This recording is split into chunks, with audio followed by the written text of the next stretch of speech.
Ihain po ni Senator Bato de la Rosa ang tatlong panukalang batas na dati na niyang isinulong, kung saan ang pagbabalik ng death penalty para sa large-scale drug trafficking, mandatory ROTC sa kolehiyo at reforma sa party list system.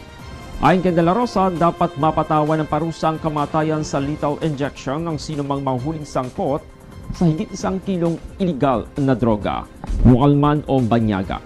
Git ng senador, ang malawakang drug trafficking ay ugat ng iba pang karumal-dumal ng krimen na kailangan maramdaman nila ang bigat ng batas. Para naman sa ROTC, layunin ng panukala na gawing requirement ang basic ROTC sa lahat ng college at tech bulk students. Kung hindi ito maipasa, hindi sila makapagtatapos. Mabantayan ito ng AFP, SHAD at TESDA. Samantala, ang panukalang reforma naman sa party list system ay magbabawal sa mga grupong konektado sa karahasan o terorismo na makilahok sa eleksyon. Bagamat controversial, iginit naman ni De La Rosa na ito ay bahagi ng pangmatagalang solusyon para sa seguridad ng bansa.